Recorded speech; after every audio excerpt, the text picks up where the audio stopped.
Japan is bracing for its worst typhoon in decades, with millions of people forced to evacuate their homes and much of the country in lockdown. Flights are being cancelled and train services suspended as Typhoon Hagibis descends, bringing 180 km/h winds and threatening catastrophic floods and landslides. The Australian journalist Paul Maley is in Tokyo, where the full force of the typhoon has just made landfall, and he joins us now live. Paul, thank you so much for talking to us. Japan's been bracing for the typhoon for a few days now. It has just hit by all accounts. Can you tell us what conditions look like outside now? Well, look, outside it's quite eerie, Jacinta. Obviously, there's driving rain. There's great gusts of wind. Probably the most striking thing about it, to be honest, is just the emptiness of the city. Tokyo is one of the most densely populated cities on the planet. But if you look outside right now, there's virtually no cars on the street. There are no people walking down the sidewalk. The shops, which are normally open at all hours of the day and the night, have all shut up early. Most of the produce, the food and so forth, has been cleared out of convenience stores and supermarkets anyway, because people are obviously stockpiling.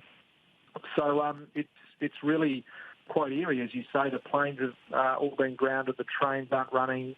Tokyo has a vast subway network, so for it to stop completely is quite astonishing.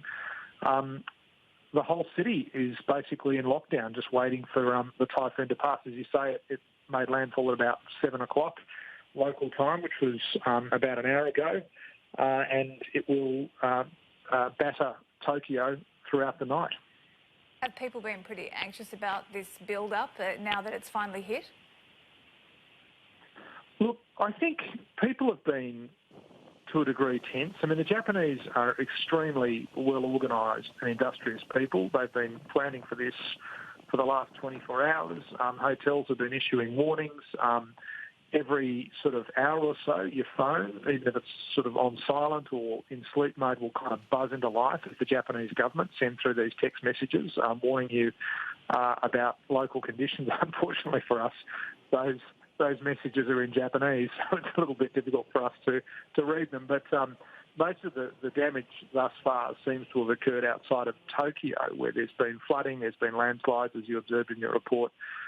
There's been at least one car turned over and at least one confirmed death, and there are local media reports suggesting that another 2 people were taken away in floodwaters. One of those people was recovered, but the other, as we understand it, is still missing. So it would seem that the sort of outlying regions have copped it far worse than those of us in Tokyo have.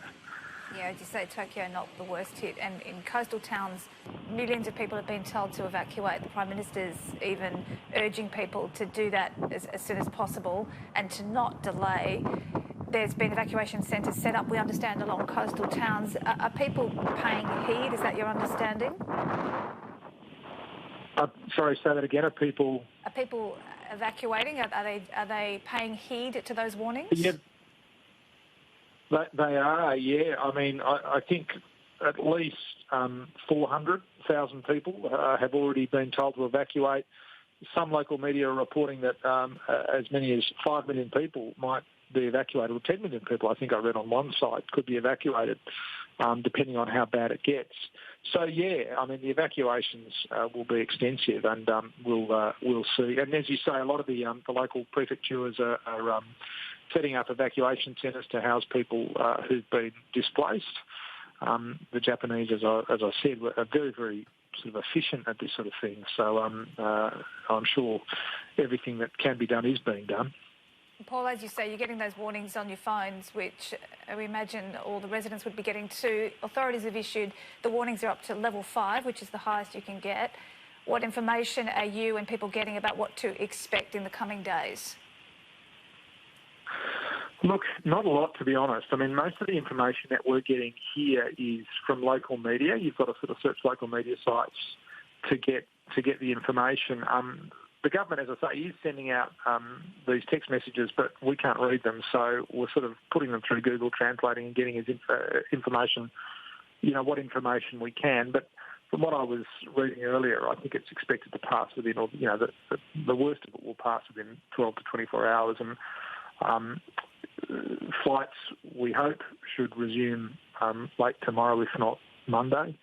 And I think that will be the next challenge for Japan, is just sort of getting the country moving again. I mean, stopping a country like this, as large and as densely populated as this, for 24 hours is, it's a massive undertaking to get it going again, to get flights going. There must be hundreds of thousands of people in the country for the World Cup, for the Grand Prix. To get all of that sort of apparatus moving again is going to be a massive undertaking.